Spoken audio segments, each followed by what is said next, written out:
Hello दोस्तों, MS classes में आप सबका स्वागत है।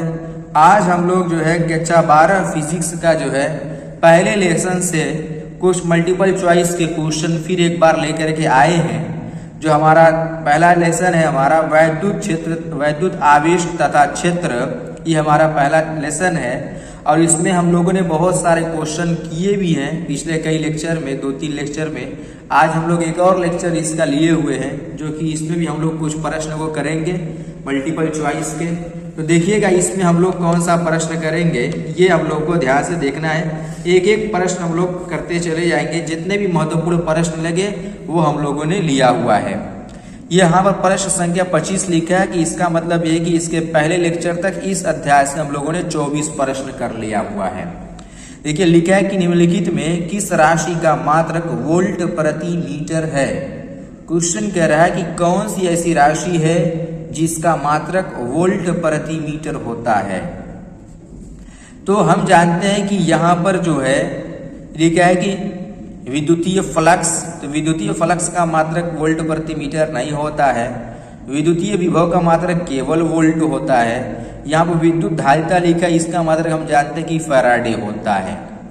तो ये विद्युतीय क्षेत्र रह गया, यानी इसका कौन सा ऑप्शन सही होगा जाएगा 25 वाले का डी वाला। यानी विद्युतीय क्षेत्र का जो मात्रक होता है वो क्या होता है, वोल्ट प्रति मीटर। यहाँ पर लिखा हुआ देखिए वोल्ट प्रति मीटर, ये प्रति लगा हुआ है।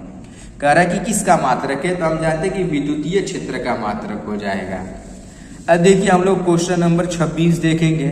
लिखा है मुक्त आकाश की परावैद्युत होती है, यानी फ्री स्पेस, निर्वात में जो है, निर्वात की जो है परावैद्युत कितना होता है, ये क्वेश्चन में कह रहा है।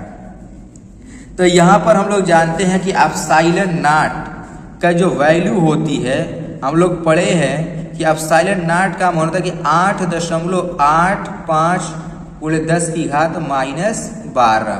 ये हम लोगों ने पढ़ा हुआ है। फैरड प्रति मीटर इसका जो है मात्रक हो जाता है। इसका कौन सा ऑप्शन सही हुआ हमारा, तो उस हिसाब से हमारा जो है ऑप्शन नंबर सी सही ऑप्शन हो जाएगा। ये हमारा सी वाला ऑप्शन सही है। अब देखिएगा प्रश्न संख्या 27 लिखा है, यदि यहाँ लिखा है एक ही पदार्थ के धातु के 2 गोले ए तथा बी दिए गए हैं, एक पर +q आवेश है तथा दूसरे पर -q आवेश दिया गया है। लिखा है ए का द्रव्यमान बढ़ जाएगा, बी का द्रव्यमान बढ़ जाएगा। फिर यहाँ पर लिखा हुआ है द्रव्यमान पर कोई प्रभाव नहीं पड़ेगा, इनमें से कोई नहीं। तो मैंने आप लोगों को बताया था कि यदि अगर किसी भी वस्तु पर, यहाँ पर लिखा है भाई कोई धातु है, किसी भी धातु पर यदि अगर हम लोग धनात्मक आवेश देते हैं, तो धनात्मक आवेश देने से क्या होता है कि उसका द्रव्यमान घट जाता है। और अगर कोई वस्तु उसको ऋणात्मक आवेश दिया जाता है इस तरीके से, तो हमने बताया था कि ऋणात्मक आवेश देने से उसका द्रव्यमान क्या हो जाता है, बढ़ जाता है। अब देखिए यहाँ पर लिखा है कि ए का द्रव्यमान बढ़ जाएगा, तो ऐसा पॉसिबल नहीं है क्योंकि इस पर धनात्मक आवेश है। बी का द्रव्यमान बढ़ेगा, यही सही है क्योंकि लिखा है दूसरे पर ऋणात्मक आवेश दिया गया। तो ऋणात्मक आवेश देने वाला क्या होता है हमारा, वो वो क्या होगा, द्रव्यमान उसका बढ़ जाता है। तो बी वाला ऑप्शन हम लोग को क्या मिल जा रहा है, सही ऑप्शन बी वाला हो जाएगा। तो इसी तरीके से अगर किसी भी वस्तु पर अगर धनात्मक आवेश दिया जाएगा तो द्रव्यमान घटेगा, और ऋणात्मक आवेश दिया जाता है तो द्रव्यमान बढ़ता है। अब देखिएगा प्रश्न संख्या 28 लिखा है रेखीय आवेश घनत्व का मात्रक होता है। तो रेखीय आवेश घनत्व का फॉर्मूला, तो हम जानते हैं कि रेखीय आवेश घनत्व को लैम्डा से प्रदर्शित करते हैं, जिसका फॉर्मूला होता है हमारा Q के बटा में L होता है। हम लोगों ने पढ़ा भी है और इसका जो है आप लोग डेरिवेशन भी देखे होंगे। अब इसका अगर मात्रक की बात करें तो यहाँ पर आवेश है, आवेश का मात्रक क्या हो जाता है, कूलाम। और यहाँ पर दूरी है, तो दूरी का मात्रक क्या होता है हमारा, मीटर। यानी क्या बन गया हमारा, कूलाम मीटर बन गया। यानी इसका मात्रक जो बन गया वो हमारा क्या है, कूलाम प्रति मीटर हो जाएगा, यहाँ पर प्रति रहेगा, ये क्या बन जाएगा हमारा कूलाम प्रति मीटर हो जाएगा इसका मात्रक, यानी डी वाला ऑप्शन हमारा सही होगा। अब देखिएगा प्रश्न संख्या 29 लिखा है एक कूलाम आवेश में कितने इलेक्ट्रॉन होते हैं।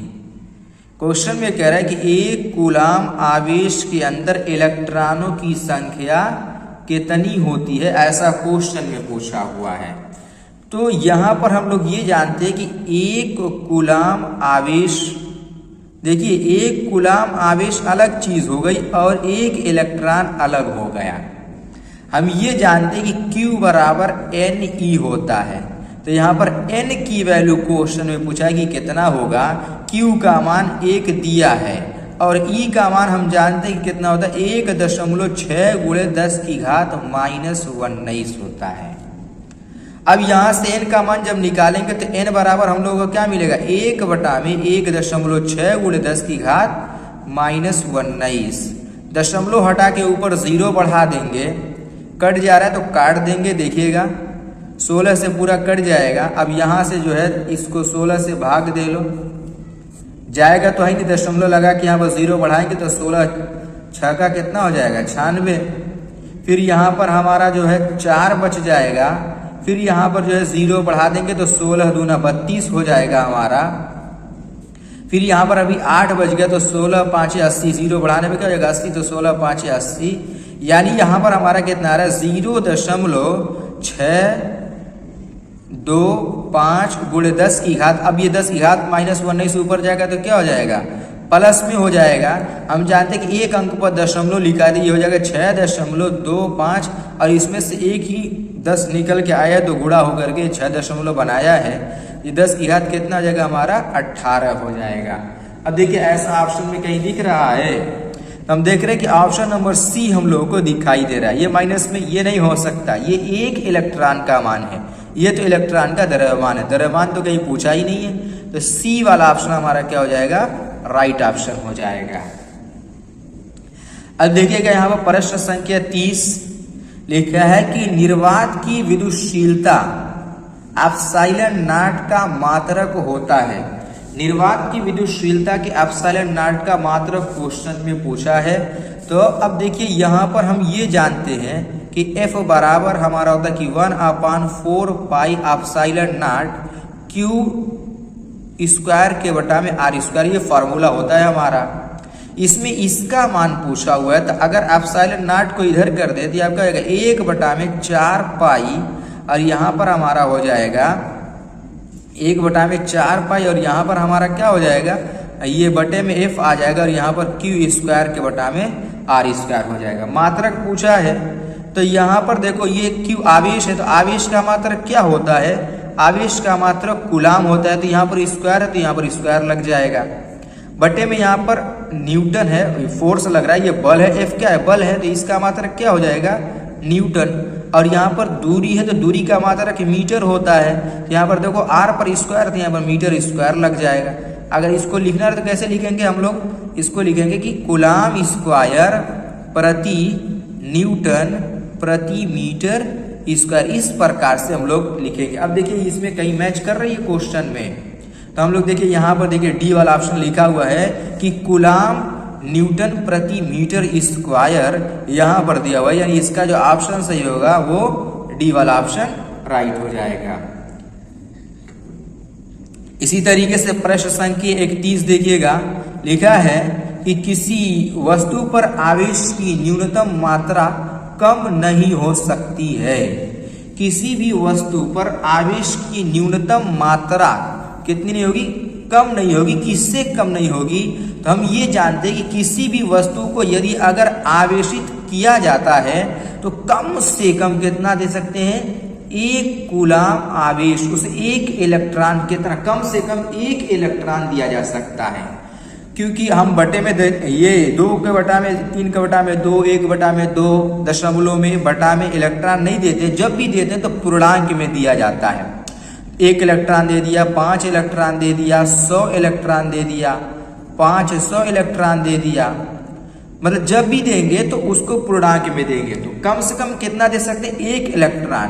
और 1 इलेक्ट्रॉन का मान कितना होता है, 1.6 × 10⁻⁻19 कूलम ये होता है। तो अब यही वाला ऑप्शन हम लोग को मिल जाएगा तो कर देंगे। यहाँ पर लिखा है कि कम से कम कितना नहीं दे सकते, मात्रा, न्यूनतम मात्रा कम नहीं हो सकती किससे, यानी 1.6 × 10⁻19 कूलम से कम आवेश किसी वस्तु पर नहीं दिया जा सकता। यानी पहला वाला ऑप्शन हमारा क्या हो जाएगा, राइट ऑप्शन हो जाएगा। इस तरीके से जो है हम लोग क्वेश्चन को ऐसे हल करते हैं। तो उम्मीद है कि ये क्वेश्चन आप लोग को जो है समझ में आए होंगे और बेहतर तरीके से समझ में आए होंगे। तो इसी तरीके से वीडियो पाने के लिए आप लोग जो है वीडियो को लाइक करें और चैनल को सब्सक्राइब भी करें ताकि वीडियो आप लोग को मिलती रहे।